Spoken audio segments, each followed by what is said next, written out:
Now, let's dive into today's story. Chapter 1. The Architect. Arnold Fisher stood at the drafting table in his home office, meticulously reviewing the blueprints for what would be his final project before retirement. At 65, his hands weren't as steady as they once were, but his mind remained sharp as the pencils he kept in perfect alignment on his desk. The Westridge Commercial Complex would be his legacy, a crowning achievement after 40 years as one of the most respected architects in the industry. His firm, Fisher Designs, had grown from a one-man operation to employing over 50 people. Through recessions and building booms, Arnold had navigated the treacherous waters of the construction industry with a combination of talent, foresight, and ruthless determination that few knew lurked beneath his composed exterior. The doorbell rang, interrupting his concentration. Arnold glanced at his watch, 9:30 p.m., before making his way downstairs. Through the peephole, he recognized Bill Donahue, his attorney and one of the few people he genuinely trusted. "Bill," Arnold said, opening the door. "It's late for a house call." Bill's normally confident demeanor seemed subdued. "Can I come in? There's something we need to discuss." In the living room, Bill declined a drink and got straight to business. "I've been handling your affairs for 20 years, Arnold. In that time, I've never seen anything that made me question your judgment, until now." Arnold raised an eyebrow. "Go on." "There's been unusual activity with your accounts. Large sums being transferred to offshore holdings I didn't set up. Your pension fund has been accessed." "That's impossible," Arnold said, his voice calm despite the simmering anger beneath. "I'm the only one with authorization." "Not anymore," Bill replied, sliding a folder across the coffee table. 2 months ago, your wife, Beverly, became a co-signer on nearly everything you own." Arnold stared at the documents, recognizing his signature, except he'd never signed them. A perfect forgery. "There's more," Bill continued. "I received a call from Howard Layton at your firm. There's talk of buying you out at a fraction of your shares worth once you retire next week." Howard thought I already knew about it. Arnold sat back, pieces falling into place. His daughter Tiffany had been pressing him about retirement for months. His son Greg had suddenly become interested in the firm's finances. And Beverly, his wife of 41 years, had been distant, taking more trips to visit her sister than ever before. "Who else knows you're here?" Arnold asked. "No one. I came straight from the office when I found these discrepancies." Arnold nodded, his decision already made. "I need you to do exactly as I say, Bill. And tell no one." After Bill left, Arnold sat alone in his darkened living room. The betrayal cut deep, but not because of love that had faded years ago. No, what Arnold couldn't stomach was the disrespect, the assumption that he could be so easily outmaneuvered after decades of strategic thinking. His phone buzzed with a text from Beverly. "Don't forget your retirement dinner tomorrow night. Everyone will be there." Arnold allowed himself a cold smile. Yes, everyone would be there indeed. Chapter 2. The Family Business. The next morning, Arnold entered the offices of Fisher Designs with his usual methodical precision. Employees nodded respectfully as he passed, some offering early congratulations on his retirement. He acknowledged them with practiced cordiality while observing who seemed genuinely sad to see him go and who could barely contain their excitement. In the conference room, Arnold found his son Greg huddled with Howard Layton, the firm's financial officer. They separated awkwardly when he entered. "Dad," Greg exclaimed with forced enthusiasm. "Shouldn't you be at home relaxing? Tomorrow's the big day." At 34, Greg Fisher had his father's height, but none of his discipline. He joined the firm 10 years ago, more out of obligation than passion, and had never advanced beyond middle management despite the Fisher name. "Just tying up loose ends," Arnold replied. "Howard, I'd like those quarterly projections on my desk by noon."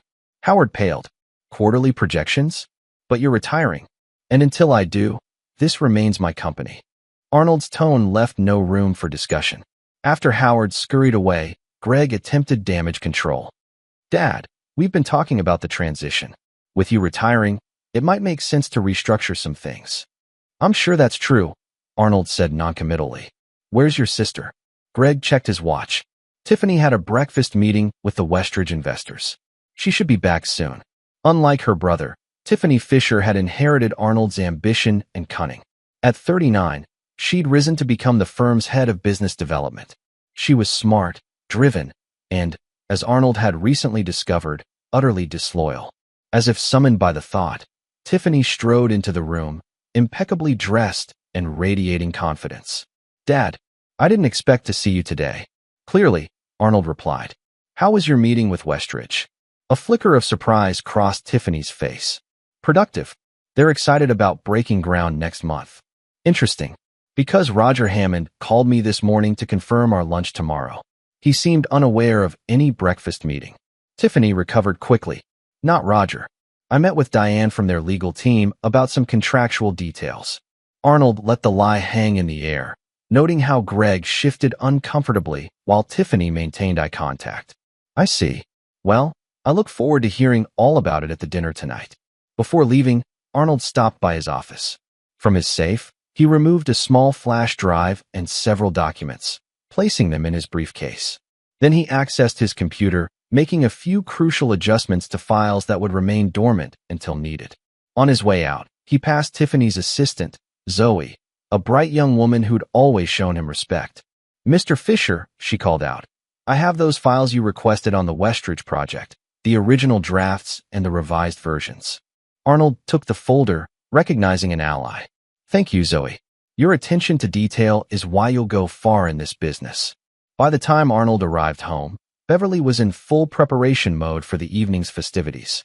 At 63, she still maintained her figure and carefully colored her blonde hair to hide any gray. She moved around their expansive kitchen, directing the catering staff with practiced authority.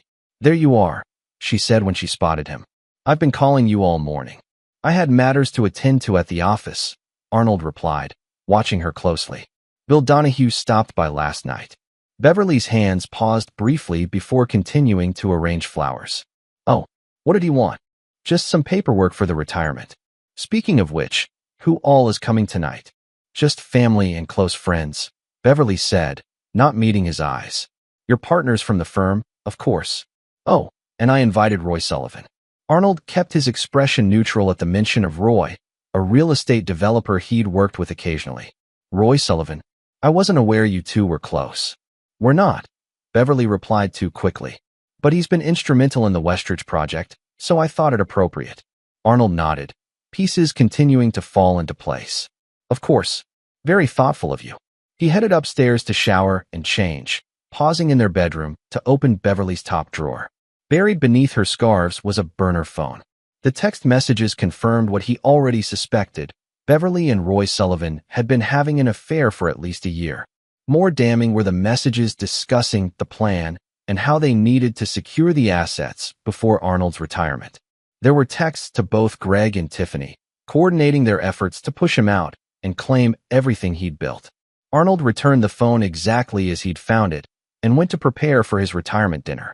His face revealed nothing of the cold fury building inside him. Chapter 3: The Retirement Dinner. The private dining room at the Lakeside Club glowed with warm lighting and the murmur of conversation. 40 guests mingled, drinking expensive champagne and exchanging stories about Arnold's career. In a corner, Roy Sullivan laughed too loudly with Howard Layton, both men casting occasional glances toward Arnold. Beverly flitted from group to group, the perfect hostess in her sleek black dress, making sure everyone's glass remained full. She'd barely spoken to Arnold since they'd arrived, but her nervous energy was palpable. Arnold moved through the crowd with measured steps, accepting congratulations with gracious nods. He noted who seemed genuinely pleased for him and who couldn't quite meet his eyes.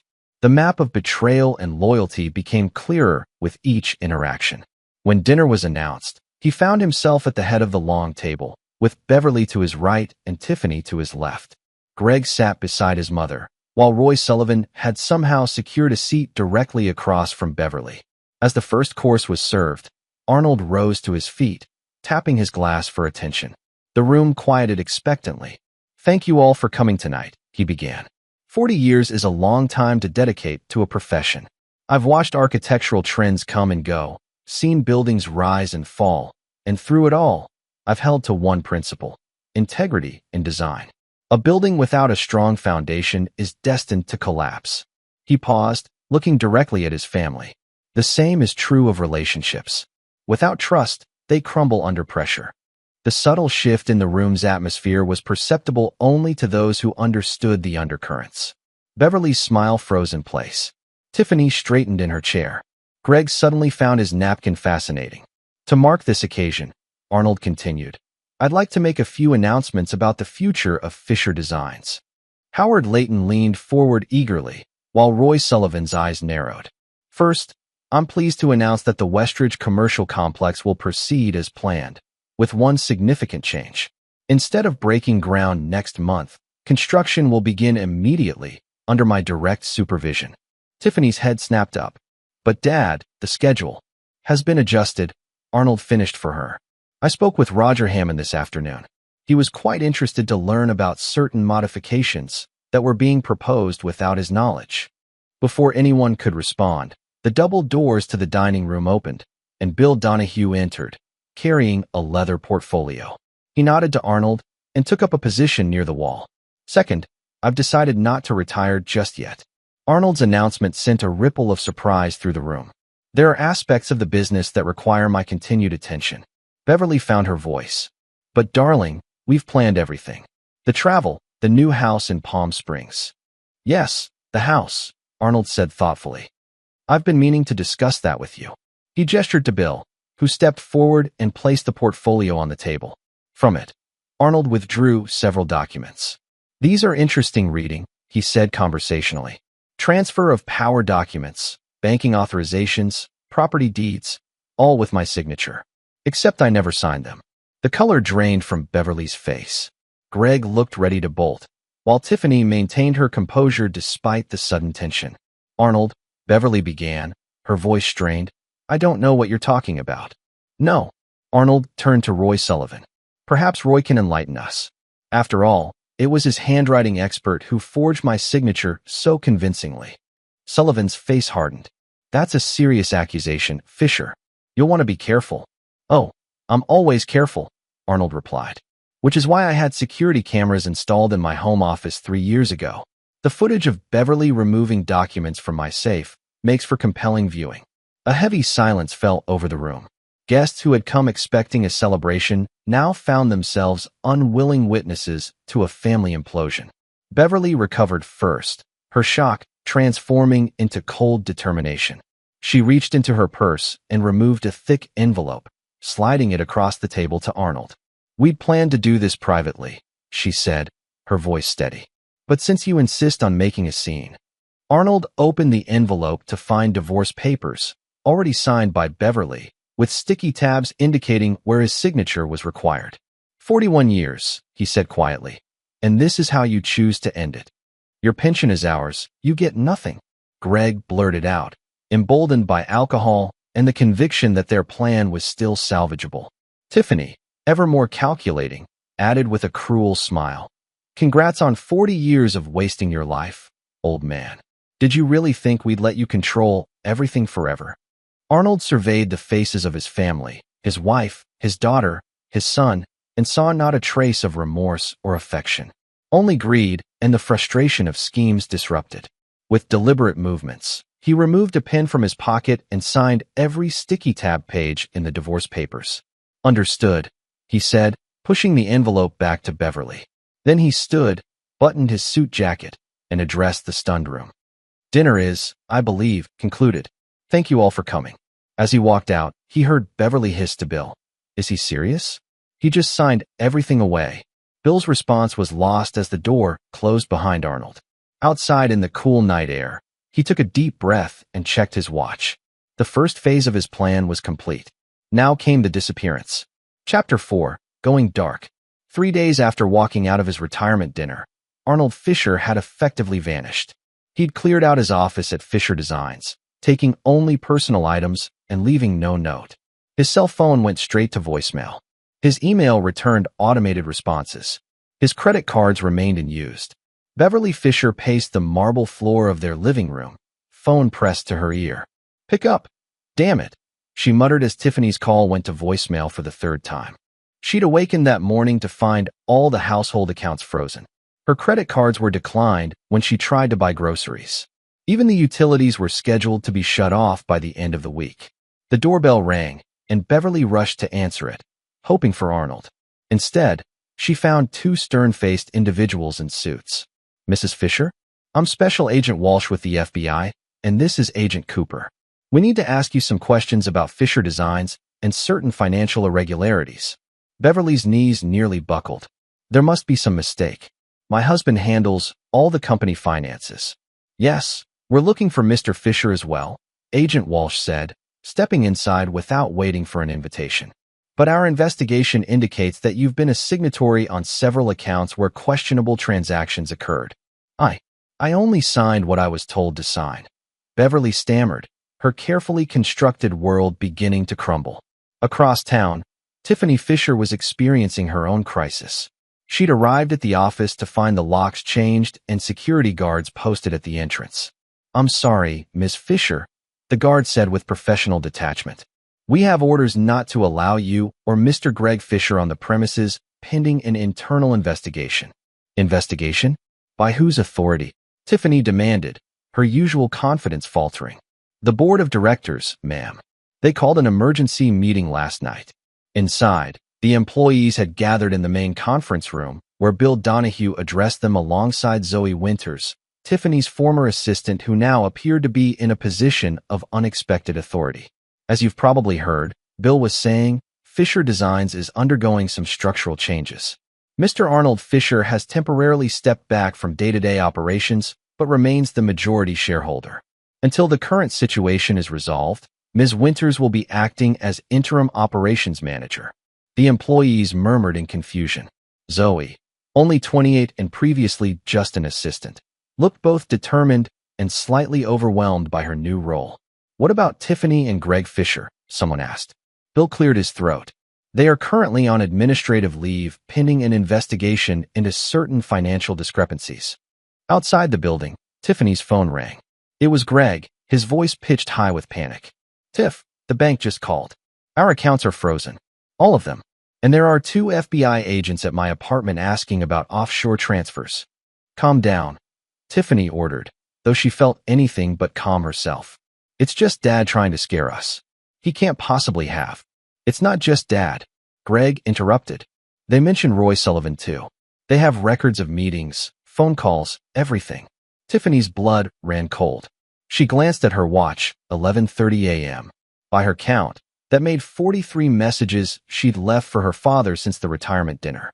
He hadn't responded to a single one. Meanwhile, in a modest hotel room 30 miles away, Arnold sat at a small desk, laptop open before him. On the screen, a series of surveillance feeds showed his home, the Fisher Designs offices, and Roy Sullivan's penthouse apartment.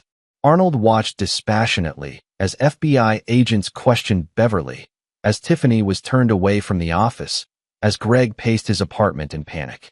He observed Roy Sullivan being escorted from his building in handcuffs, the developer's face a mask of fury and disbelief. A knock at the door interrupted his viewing. Arnold closed the laptop and admitted Bill Donahue, who carried a thick folder and looked exhausted. "It's done," Bill said without preamble. "The board voted unanimously to suspend Tiffany and Greg pending investigation. The FBI has enough evidence on Sullivan to keep him busy for months. And the divorce papers have been officially filed." Arnold nodded, showing no emotion. "And the Westridge project?" "Proceeding as planned, under Zoe's supervision. She's young but capable." The investors were initially concerned, but once I showed them the original plans versus what Tiffany and Sullivan were proposing to substitute with cheaper materials, they understood the situation.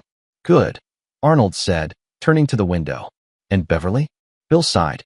"Claiming complete ignorance, of course. Says she was manipulated by Sullivan. The FBI isn't buying it, especially after finding the offshore account in her name. An account she created 6 months ago," Arnold noted. "Long before Sullivan convinced her to betray me." The lawyer studied his old friend. "Arnold, are you sure about this? It's not too late to step in, minimize the damage. They're still your family." Arnold's expression hardened.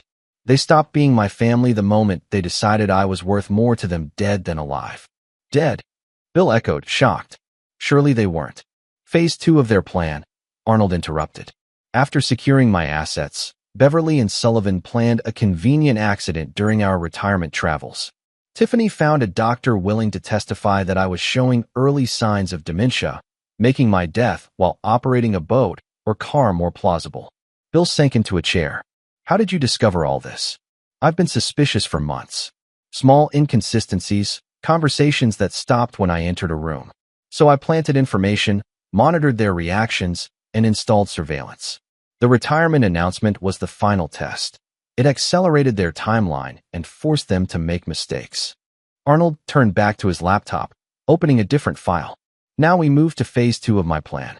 I need you to make some arrangements. Chapter 5, The Puppet Master. 1 week after his disappearance, Arnold Fisher sat in a rented cabin overlooking Lake Tahoe. The isolation suited him as he methodically dismantled the lives of those who had betrayed him. His phone rang. One of only 3 people had this number. Yes, Zoe. Mr. Fisher, the board approved the restructuring plan, Zoe Winters reported. With the evidence you provided about the financial mismanagement under Tiffany's guidance, they were eager to implement the new security protocols. And the Westridge contracts. Redrawn as you specified. The investors are actually relieved. The quality controls you've added increase long-term value even if they reduce immediate profit margins. Arnold nodded, pleased with his protégé's efficiency. He'd identified Zoe's potential early, cultivating her loyalty while keeping her at enough distance that his family never recognized her as a threat. There's something else, Zoe added. Roy Sullivan is offering to cooperate with authorities. He's claiming Beverly was the mastermind, that she approached him with the plan to forge your signature and seize control of your assets. Arnold permitted himself a thin smile. Predictable. And my children. Greg is cooperating too, pointing fingers at both Tiffany and Beverly. Tiffany, however, has hired separate counsel and is fighting every accusation. Of course she is, Arnold said. She's the only one with any backbone. After ending the call, Arnold opened his laptop to check on another aspect of his plan. The financial trap he'd set was working perfectly. By appearing to sign the divorce papers without contest, he'd lulled Beverly and her co-conspirators into a false sense of security. What they didn't know was that he'd already transferred the majority of his assets into new sheltered trusts, leaving only enough in the original accounts to bait his family into actions that could be traced and documented. Now, as they desperately tried to access money that wasn't there, they were creating an electronic trail of attempted fraud that strengthened his position by the hour. His phone rang again, Bill this time. The forensic accountants finished their preliminary review, the attorney reported. They've documented at least 30 instances where Tiffany or Beverly forged your signature on financial documents in the past year. The FBI is particularly interested in the offshore transfers. And the pension fund? That's the most damning part. There's evidence they plan to drain it completely and frame you for mismanagement, leaving the employees with nothing while they walked away with millions. Arnold's jaw tightened. The pension fund held retirement savings for every employee at Fisher Designs, some of whom had been with him for decades. That his own family would destroy those people's futures for their own gain hardened his resolve. Implement the contingency plan for the employees, he instructed. Transfer the backup funds to secure the pensions at 110% of their projected value.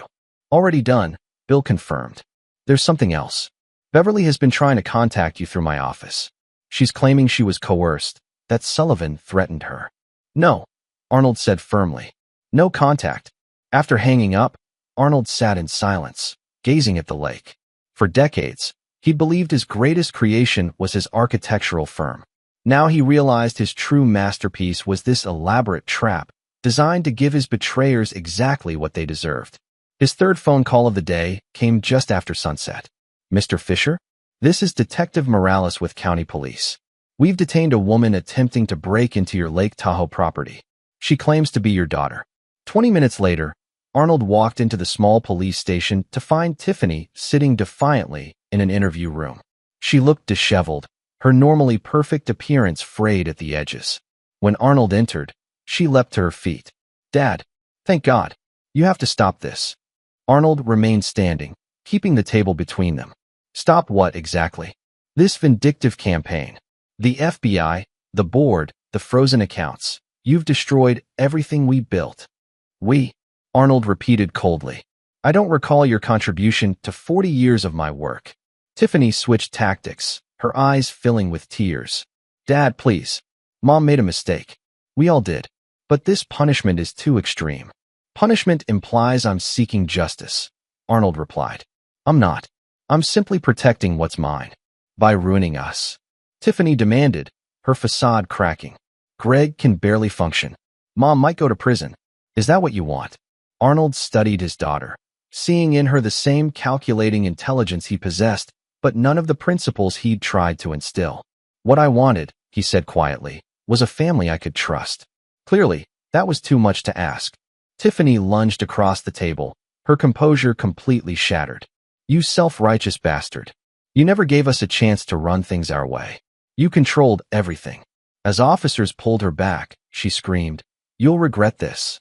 We still have cards to play." Arnold watched impassively as they led her away, then turned to Detective Morales. "I won't be pressing charges for the attempted break-in, but I would like a restraining order." Driving back to his cabin, Arnold pondered Tiffany's parting threat. He'd anticipated most contingencies, but his daughter's desperation made her unpredictable. Perhaps it was time to accelerate the final phase of his plan. Chapter 6. Pawns and Players. 2 weeks into Arnold's strategic disappearance, the situation had deteriorated dramatically for the Fisher family. Beverly sat in her attorney's office, listening with increasing despair as he outlined their position. "Mrs. Fisher, to be blunt, it's not good," the lawyer said. "The divorce proceedings are moving forward, and Mr. Fisher's documentation of your activities is extensive. The prenuptial agreement you signed 41 years ago is still valid, and the evidence of your attempts to circumvent it through forgery and fraud strengthen his case for receiving the maximum protection under its terms." "What about the house?" Beverly asked, her voice small. "Surely I'm entitled to half our primary residence." The attorney hesitated. "About that, it appears the residence was transferred to a corporate entity 5 years ago. You signed the papers yourself." "I never signed." Beverly stopped, the realization hitting her. He knew. He's known for years, hasn't he? It certainly appears Mr. Fisher has been several steps ahead throughout this process. After leaving the attorney's office, Beverly drove to Greg's apartment, finding her son in a state of near collapse. Empty liquor bottles littered the coffee table, and he hadn't shaved in days. "They fired me," he slurred when she entered. "Officially terminated this morning. No severance, no references." Beverly sank onto the couch beside him. "Your father is systematically destroying us." "Did you really think he wouldn't?" Greg asked bitterly. "Dad never forgives anyone who crosses him. Remember Uncle Peter?" Beverly shuddered, recalling Arnold's brother who had once borrowed money from the firm without permission. Arnold had not only forced him to repay every penny, but had also ensured he never worked in construction again. Peter had eventually moved to Alaska, and Arnold had never spoken his name since. "We need to find him," Beverly said. "Convince him to stop this vendetta." Greg laughed humorlessly. "Good luck with that. Tiffany's already tried." She said he looked at her like she was a stranger. "Where is your sister?" "Who knows?" After her stunt at Lake Tahoe, she went dark, probably plotting some desperate move that will only make things worse. Beverly's phone rang, an unknown number. She answered cautiously. "Mrs. Fisher? This is Agent Walsh. We need you to come to our office immediately. New evidence has emerged in our investigation." After ending the call, Beverly stared at her son. "They found something else. This is never going to end, is it?" Greg shook his head slowly. "Not until Dad decides it's over." While Beverly and Greg grappled with their collapsing world, Tiffany Fisher was indeed plotting. In a cheap motel room, she met with a man whose expertise lay in areas outside the law. "I need you to find someone," she told him, sliding across a folder with Arnold's photograph and details. "He's gone to ground, but he's not as clever as he thinks." The man, who called himself Mercer, flipped through the information. "Ex-military." "No, an architect," Tiffany said impatiently. "But he's shrewd and careful." Mercer raised an eyebrow. "Going after your own father? That's cold even by my standards." "He left us no choice," Tiffany snapped. "He's systematically destroying everything we've worked for. And once I find him..." Tiffany hesitated only briefly. "I need leverage. Something that will force him to back off." "That's pretty vague, lady." "Just find him," Tiffany insisted. "I'll handle the rest." Meanwhile, in a secluded mountain property in Colorado, Arnold had relocated to continue orchestrating his counterattack. The cabin in Tahoe had served its purpose, allowing Tiffany to find him exactly when he wanted to be found. Now, as he reviewed security footage from his new surveillance system, he spotted an unfamiliar vehicle driving slowly past the property. Right on schedule, Arnold picked up his phone. "Bill, we have visitors earlier than expected. Implement Security Protocol 3. Within an hour, 3 unmarked vehicles containing private security personnel had established positions around the property. Arnold had anticipated Tiffany's move. She was predictable in her desperation. His other phone rang, the secure line for Zoe. "Mr. Fisher, there's been a development," she reported tensely. "Someone accessed the server containing the Westridge plans. They downloaded the original designs with your digital signature."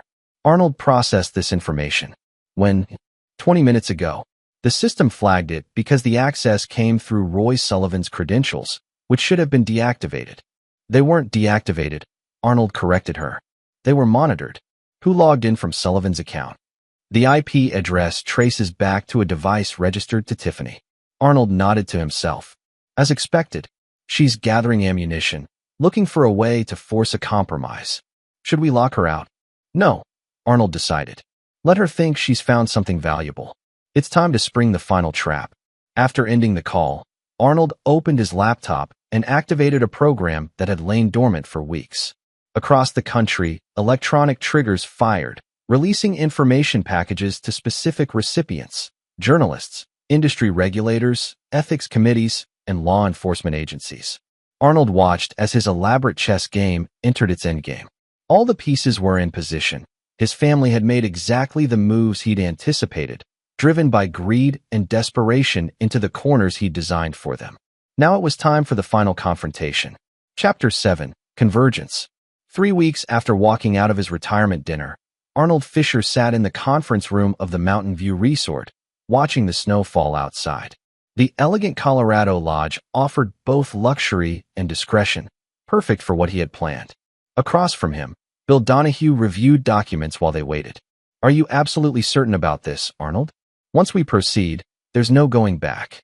"I've never been more certain of anything," Arnold replied, his resolve unwavering.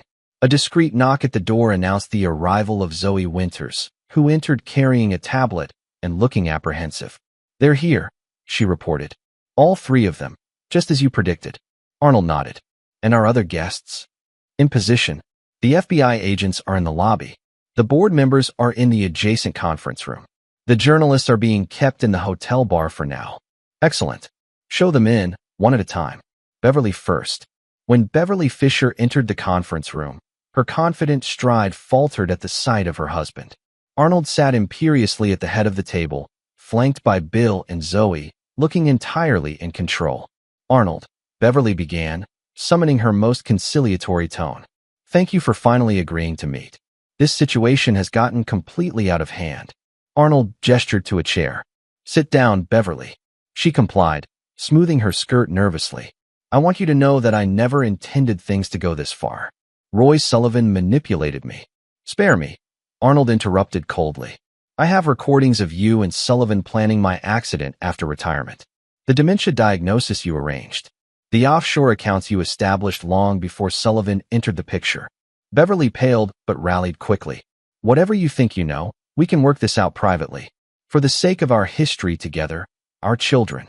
Our children are next on the agenda," Arnold said, checking his watch. "In fact, Greg should be arriving right about now." On cue, the door opened, and Greg stumbled in, looking haggard and unkempt. His eyes widened at the sight of his mother.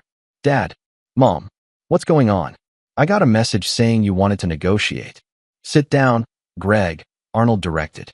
"We're just waiting for your sister to complete our family reunion."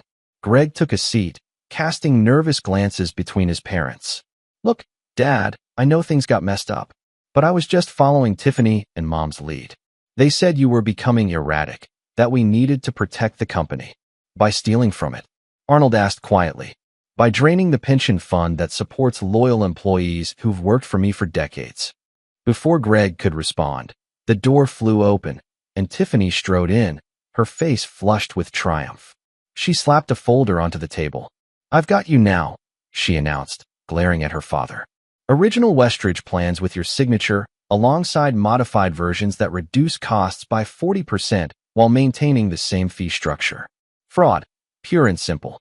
Arnold smiled thinly. "Is that what you think you found, Tiffany?" Look again. Confused, Tiffany opened the folder and spread out the documents. Her confident expression wavered as she studied them more closely. These aren't. These are from 5 years ago. A different project entirely. Yes, Arnold confirmed. The River Heights development. A project where I caught an ambitious young employee trying to substitute inferior materials and pocket the difference.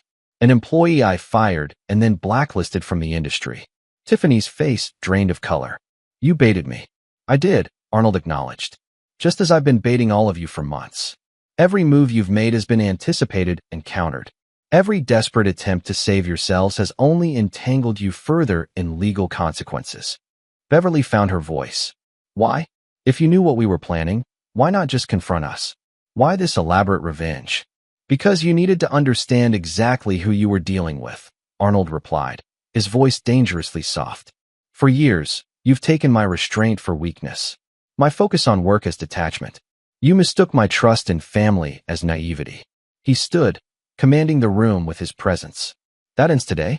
I've arranged this meeting to offer each of you a choice. Arnold pressed a button on the conference phone. Zoe, please ask our additional guests to join us. The door opened again, admitting 2 FBI agents, 3 board members from Fisher Designs, and a distinguished-looking woman Arnold introduced as Judge Patricia Holbrook. What is this? Beverly demanded, panic edging into her voice. This, Arnold explained calmly, is your reckoning. Chapter 8, The Ultimatum. As the newcomers took seats around the expanded conference table, Arnold remained standing, now unquestionably in command of the room. Let me introduce everyone, he began. Agents Walsh and Cooper you already know. They've been building a case against all of you for fraud, forgery, and conspiracy. The board members are here to witness corporate decisions. And Judge Holbrook has kindly agreed to oversee the legal aspects of what I'm about to propose. He turned to Zoe. Please distribute the documents. Zoe handed each person a thick folder containing meticulously organized paperwork. Arnold waited as they skimmed the contents, watching comprehension and dismay spread across faces. These agreements represent your options, Arnold explained. Option 1. You sign, admitting your guilt and accepting my terms. Option 2. You refuse, and I provide authorities with the complete evidence package I've assembled, guaranteeing maximum criminal charges and civil penalties. Beverly was the first to speak, her voice trembling with rage. This is blackmail. No, Judge Holbrook interjected. Having reviewed these documents, I can assure you they constitute a legal settlement offer. Unusually comprehensive, perhaps, but entirely legitimate. Tiffany flipped through her folder with increasing agitation. You want me to surrender my shares in the company, forfeit all claims to your estate, admit professional misconduct, and accept a 10-year ban from working in architecture or design. In exchange for which, Arnold noted, the most serious criminal charges against you would be dropped. You'd avoid prison. Greg looked up from his papers, confused. My terms are different. I just have to admit my role, surrender my shares, and move to the Seattle office as a junior designer. Arnold nodded. Your involvement was primarily as a follower, not an instigator. You have some design talent, if not leadership abilities. The Seattle office could use someone with your qualifications, under strict supervision. And me? Beverly demanded, her knuckles white as she gripped her folder. You expect me to accept a divorce settlement that leaves me with nothing but a small condo in Phoenix and a modest monthly stipend? You conspired to kill me, Beverly, Arnold stated flatly. Be grateful the option exists to avoid spending your remaining years in prison.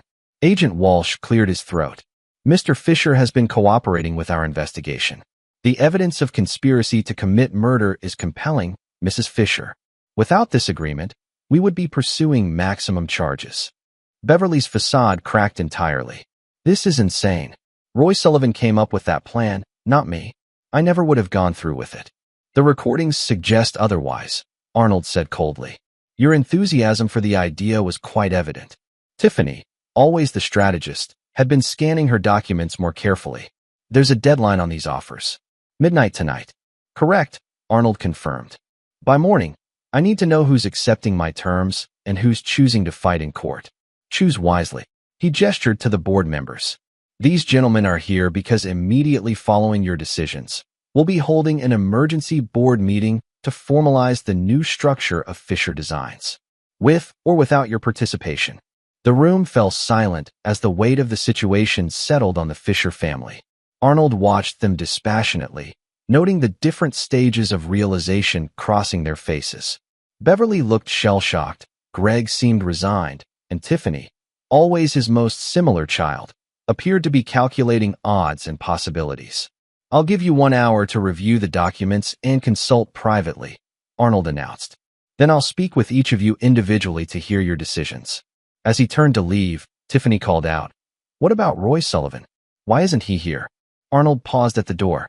"Mr. Sullivan signed his agreement yesterday. In exchange for testimony against all of you, he received certain considerations."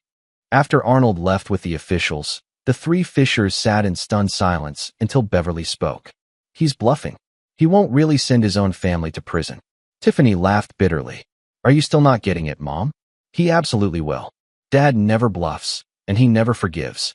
We're only alive right now because he wants us to suffer the consequences, not escape them through a quick conviction." Greg rubbed his face wearily. "I'm taking the deal. Seattle isn't what I planned, but it's better than prison." "Coward," Beverly spat. "Realist," Greg countered. "Look at these files. He has recordings, documentation, witnesses. He's got U.S. dead to rights, and you know it." While they argued, Tiffany continued examining her documents with growing unease. The evidence against her was even more comprehensive than she'd feared. Emails she thought deleted, phone calls she believed private, meetings she was certain had remained secret, all meticulously documented. Worst of all was the section detailing how she'd planned to manipulate the Westridge project, substituting inferior materials that would have compromised structural integrity. If that information became public, she'd face not just fraud charges, but potential manslaughter if the building ever failed. After their hour was up, Arnold met with each family member individually. Greg went first, returning ashen-faced, but with signed documents. Beverly went next, emerging red-eyed but seemingly composed. Tiffany was last, storming into the room with defiance still etched on her face. "Before you make your decision," Arnold said before she could speak, "there's something you should see." He opened his laptop and played a video recording of Roy Sullivan speaking to the FBI, detailing how Tiffany had been the architect of the entire scheme, including the plans for Arnold's accident. "He threw you under the bus completely," Arnold observed. "Claims you approached him with the plan, seduced him into participating, and handled all the logistics." Tiffany watched in horrified silence as her former co-conspirator systematically dismantled any defense she might have constructed. "Of course, I know Sullivan is lying about many details," Arnold continued. "He was never a follower in anything. But his testimony, combined with the evidence I've gathered, creates an airtight case against you." He closed the laptop. "The choice is yours. Sign and accept a diminished but possible future, or fight and spend that future behind bars." Tiffany stared at her father, searching for any weakness, any opening.